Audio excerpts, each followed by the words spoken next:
Hello, everyone. Welcome to another exciting episode of DAYSPRING Discussions. I'm your host, Sean McGahee. In this show, we talk about movies, TV, sci-fi, fantasy, comic books. If you geek out about it, we're going to talk about it. On today's show, I'm going to be discussing Game of Thrones. More specifically, I'm going to be discussing A Night of the Seven Kingdoms. The finale for Season 1 just premiered last night on HBO and HBO Max. I sat down with my glass of whiskey last night, as I like to do when I'm watching Game of Thrones content. And now I just want to share my feelings about this new season and series in the Game of Thrones universe. Of course, you guys fire back on the Facebook group, comment below. You can find me personally, Slim Dayspring 12 on Twitter and Instagram. Let me know what you think of the finale. Let me know what you think about what I think about the finale and the series, and let's discuss it.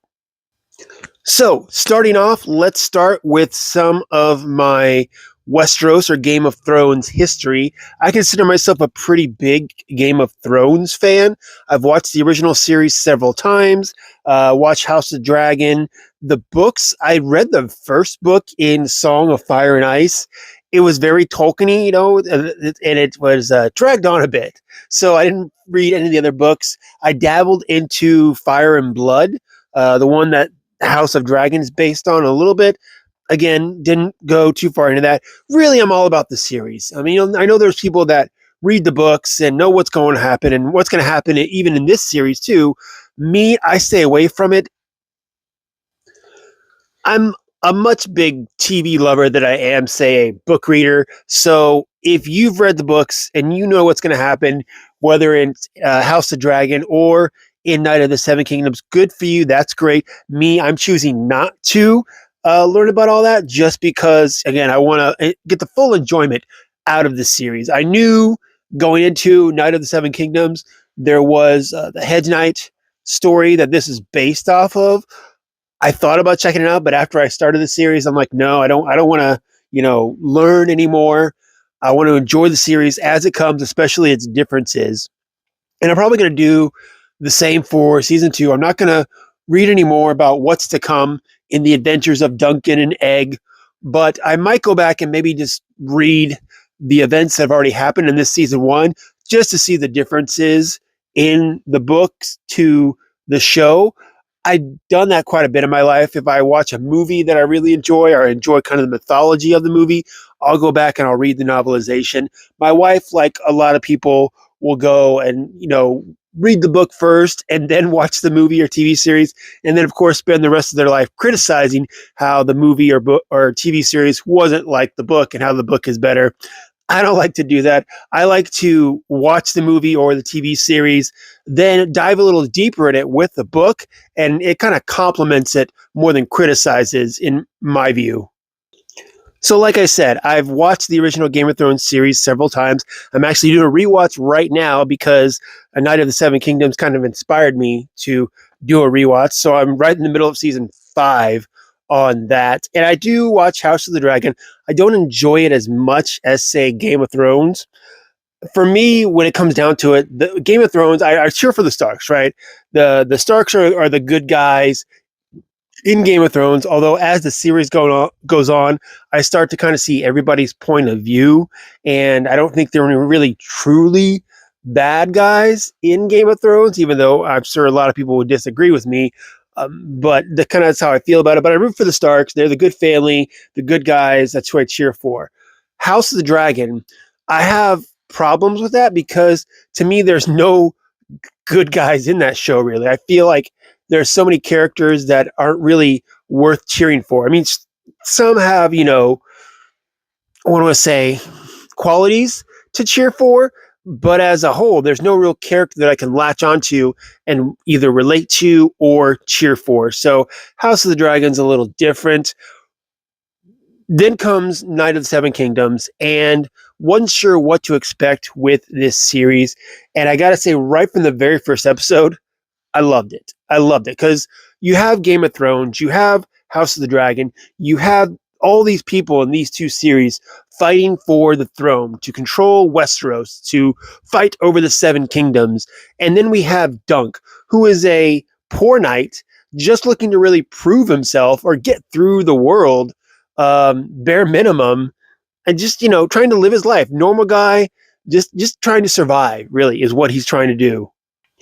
And it really is a fish out of water story where you have this character Duncan who's never really interacted with kind of these lords and all these people of higher rank or are above him, really.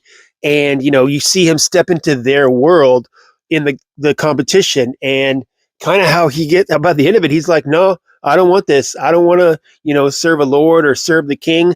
I want to do like my master did, and just or my lord did, and just serve the realm by traveling around, which is awesome in my opinion. I mean, just making a quick Star Wars reference, the Jedi Knights ended up serving the Republic when really they should have served the galaxy. I think that was their first mistake.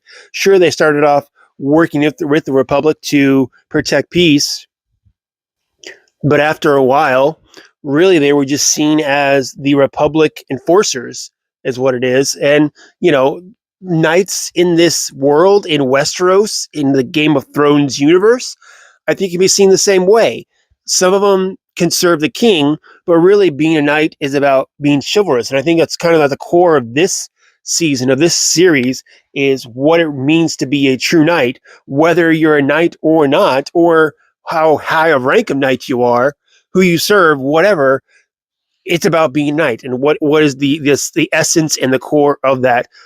Something that this series and this season, I think, really broke down and did a good job of showing us. Speaking of which, I'm going to go into some spoilers right now. The whole rest of the time, I'm going to be talking spoilers. So if you haven't seen the finale of season 1 of Night of the Seven Kingdoms, pause, come back, listen to this later if you care about spoilers. So, Duncan, is he a knight? I mean, we got that flashback with him and Pennytree, and he was telling him the story, and Duncan was asking about why he never knighted him before, and then he dozed off, and you thought he was going to die, and then of course he woke back up again. But that scene got me thinking, wait, is Duncan an actual knight? Because again, this show, what I was just talking about what it truly means to be a knight, whether you're of a certain rank or not, it's really about kind of a core belief. If he believed himself to be a knight and he held true to those beliefs, is he a true knight? I honestly, I would not be surprised come season 2 if we find out that Duncan is not really Sir Duncan at all. At some point, I'm sure he'll be knighted, but as of right now, I'm gonna go. I'd say I'll give it 70%, maybe even 75%. I don't think Duncan is a real knight.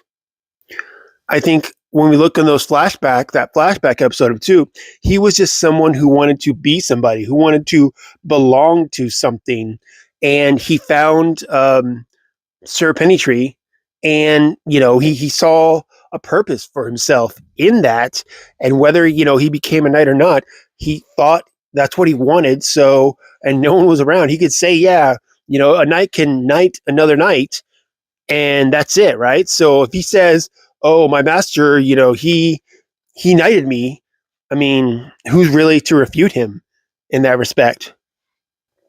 So I'm playing the odds that Sir Duncan isn't a true knight, and I think that's definitely something that could come up in season 2 and add some more drama to it all. Okay, so before I dive into the finale, I want to try to break down some characters, some stuff that happened that I really liked. First off, I'm going to say this. The Dunk dancing GIF that is out, my new favorite GIF. I love it. I saw it this week where it was like, we had was it the Daniel Craig GIF where he's on Saturday Night Live and he says, "Ladies and gentlemen, the weekend." And now there's one where it's, the weekend is here and it's Dunk dancing. And I'm like, perfect. I love it. I'm going to use that GIF a lot. Really enjoyed that. But he was dancing in the halls with the Baratheons, and the main Baratheon we got in this series was Lionel Baratheon, and I gotta say, he was awesome. Probably my favorite character in this series, because he goes against so much of what we know about the Baratheons. We know Stannis, and we know Robert Baratheon, who are very serious warrior military types, and then you have Lionel, who, yes, can fight. He fought in the tournament with Dunk, but he's also about enjoying himself. Really, he's got that kind of Devier, carefree attitude almost to him. I really enjoyed this character, and again, the contrast of what we gotten with Baratheon so far. Really enjoyed that character, and I liked seeing him. The other character I liked really well was his new best friend. What is his name? I can't remember. Fossaway? Is that what it was? Yeah, Raymond, wasn't it? Hold on, I'm gonna look it up real quick. Bear with me, Raymond. So many picture of him. So many picture of him. Yes, that's what it is. Yeah, so Raymond Fossaway, who ends up marrying that woman and thinks he automatically got her pregnant. So there's that. I'm not familiar with that family. I don't think they're one of the main families in Game of Thrones or any other time I've heard of it. So I'm not sure. But he was a guy who kind of, helped Dunk out, befriended him. Their friendship I really liked. How that all ended up, and he's another character, kind of that reluctant character that you just kind of want to cheer for, just because of who he is, what his personality is, how he stepped up for Dunk during the tournament when I believe it was his cousin kind of turned against him. So that character I really enjoyed as well. He gave off kind of like Podrick vibes, like Podrick from the original series, where maybe not the brightest apple in the orchard, but just lovable as hell, just a great personality. Now, of course, you got the Targaryens, and it's kind of nice in this series. What I like is, yes, the Targaryens are still in charge, but they don't have any of their dragons. And I'd like to see really, more of that, because in House of the Dragon, we see how the Targaryens are fully in charge, kind of the height of their power, because they all still have the dragons. Now the dragons are gone, and I'm not 100% sure how they died off precisely. Maybe House of Dragon will get more into that, or maybe we'll explore it more in the next season of Night of the Seven Kingdoms. But the Targaryens, really, the dragons is how they held their power. But now that mighty pen, the swing of the sword, so to speak, is gone. So they still have to try to maintain control without their greatest weapons. And you can see it how the other houses and lords kind of look down on the Targaryens because they've kind of been bullies and ruled for hundreds of thousands of years or whatever. And now it's like, well, they still think their shit doesn't stink, but it does. And we're all getting sick of it. You can see the animosity. Is that the word? Animosity of kind of what all the other lords are thinking, especially Lionel Baratheon kind of talking to Dunk in the end of the last episode with a great speech about how Baelor Targaryen risked so little compared to everyone else that fought for Duncan.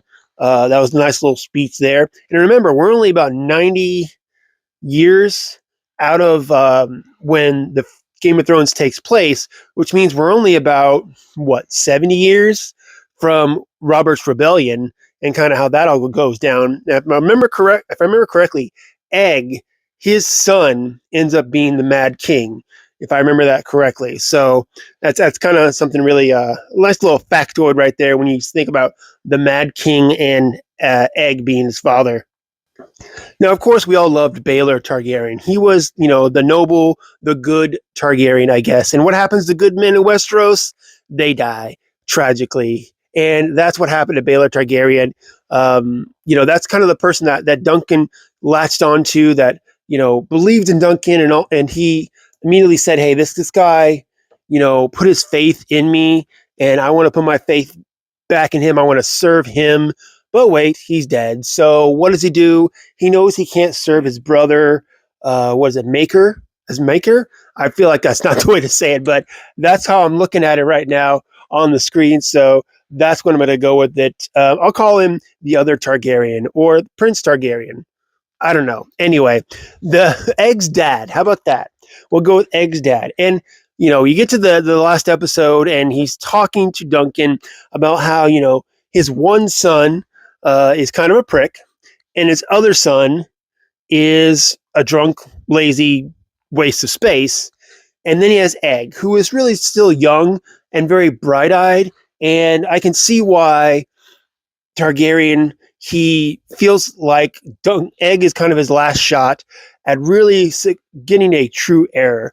It's kind of like in Game of Thrones, Joffrey was a horrible, horrible king, but his brother Tomlin has a good heart and could rule well if under the right guidance. The problem was he lost that guidance. He lost Tyrion or a Tywin who could give him that guidance, and then it all went to hell. Is really what it was. So that's kind of what happened to Tomlin. But same thing, where Egg has the heart to be a good king, when his brothers don't. So I can see why Maker really is putting that hope and really wants to focus on Egg. But of course, Egg has other plans because he wanted Duncan to come with him, and to serve the Targaryens and to be his squire. That's what he always wanted from the beginning of the series. That's what Egg wanted, was to be Dunk's squire. Because I think maybe Egg does see how his brothers turned out and realize if he doesn't learn from Duncan, if he doesn't have that person in his life, he's probably going to end up like his brothers or worse. So the fact that he sees that himself, and I think the fact that his father also sees that, is why they both want Dunk to be around Egg. But Dunk doesn't want that. He's got to go his own path. And that leads them to where Egg runs away, pretty much, at the end of the episode. And I knew as soon as Egg showed up, I knew it was like, wait a minute. No way your father just lets you go by yourself, trot off like that. You don't even have any guards that escorted you to Duncan or anything like that. No, that's not right. So when they had that little epilogue scene there, I knew that, oh, well, he didn't do it. He knew, but I'm sure his father knows that he's with Duncan. He's going to be searching for him. I'm sure that's going to be a big part of season 2, is looking for Egg and Duncan while they're out on this adventure. Rumor has it, I think they're going to Dorne, which would be cool because we haven't seen a lot of Dorne in Game of Thrones. I mean, we saw, I guess, a good portion. I'm in season 5 right now, Game of Thrones, where Jaime and Bronn are in Dorne, so I am seeing quite a bit of Dorne, I guess. But I am looking forward to season 2, where you have Egg and Duncan going on, just traveling around again, going out and being a knight, helping people, doing good things. I think that's going to be really, really cool to see. The fact that we don't really get 6 episodes of that, though, because I feel like, you're going to get this season where Dunk and Egg are going to have their traveling adventures while Maker is hunting them down, trying to find them. And I think by the end of the season, he will find them. I don't know if by the end of season 2 or by the end of season 3, Egg will have to take the throne, so to speak. I know Egg becomes king at some point, and I know Sir Duncan becomes, one of the Kingsguard, so to speak. We see it in Game of Thrones where he's got several pages about him in the book of the Kingsguard. So there's many more adventures to go with the two of them, and it's going to involve being king, being the Kingsguard, all that stuff. Whether we'll get to see that, I don't know. But like I said, I don't know the myth that well. I don't know the story. So I know there are all of you who know what's going on, what's going to happen, and are just yelling at me like, dumbass, he doesn't know shit. You're right, I don't know shit. That's why I'm just kind of guessing and thinking what might happen. And I'm probably completely wrong as to what's going to happen. But oh well, you know what? It's the fun of it. It's why I do this, to speculate and talk about and discuss. And if I'm wrong, you guys can fire back and tell me I'm wrong. And I'll be like, okay, that's fine. I'm still going to enjoy what we get. My other hope for season 2 is that we get to meet, what's her name? Talia? Is that her name? Tencel again? The girl that Duncan saved that really kind of sprung everything up, when the prince attacked her for kind of mocking the Targaryens, and he broke her finger probably completely off. And so Dunk attacked him, and then she runs off. We don't see her after that scene. And I know they're like, well, is she a love interest for Duncan? He's obviously smitten by her. Whether she's smitten by him, I don't know. I mean, the guy did just kind of save your life and pretty much risk his own life for you. So I think a little thank you would have been great. But she runs off for fear of the Targaryens and the repercussions of what's happened. I think as Dunk and Egg travel, and the fact that she kind of is a traveling entertainment, I think it'd be nice to kind of see her again, and maybe again just give Dunk a little thank you for saving her life. I don't. I'm just saying that might actually be something that's worth seeing in the series. I mean, if someone saved my life, I'd say thank you, and then I'd make sure my finger was still attached.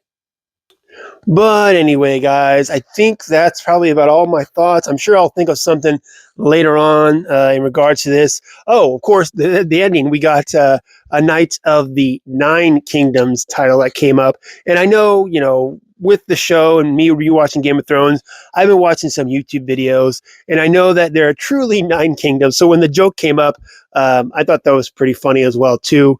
I don't think they're going to change that. The title of the show is just kind of a little joke that they had in there. Of course, when we get to Game of Thrones 90 years later, it's still considered the Seven Kingdoms. So I think the show is still going to be a Knight of the Seven Kingdoms for as long as it goes on. But again, I just really like the fact that after these intense series, like the final seasons of Game of Thrones, the 2 seasons of House of Dragon, these people fighting for the throne, just taking a breath and like getting to, again, kind of the common man of Westeros, living in it, someone just trying to survive, just trying to make it. He's not fighting for the throne. He's just trying to survive and live his everyday life. It was a nice change of pace, great comical moments, just very more lighthearted. And that's what I'm telling people too about this series is it's much more lighthearted, less intense than Game of Thrones or House of the Dragon, and it's really enjoyable. It's something where my wife, who does not like Game of Thrones, every time she sees me watching Game of Thrones, she comes in at the worst part when somebody's dying or are being killed or slit their throat or whatever, and she does not like it. I know I watched one episode when she came in the room, and she, pretty much watched most of the episode with me. And this series, if I was going to ask her to watch any Game of Thrones series, this would be it. This would be something I think she might actually enjoy. I might even see if I get my daughter to watch it. I don't know, but that's what I love, though. I think it's very accessible for people who aren't big on Game of Thrones. I think it's kind of a nice thing about it, too, with that. So, but that's it for me, guys. Fire back. Let me know, what did you think about season 1, A Knight of the Seven Kingdoms?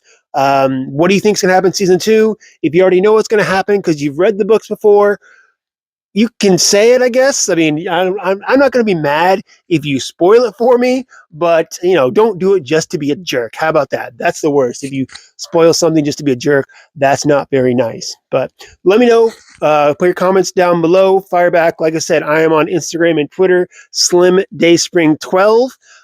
Fire back on the Facebook group, and kind of find me all around the internet because I'm around, guys. But that is going to be it for me today. Let me know what you think about Game of Thrones, Knight of the Seven Kingdoms, anything else in the world of Game of Thrones. Go ahead and do that too, guys. But that's it for me until next time. May the Force be with us all.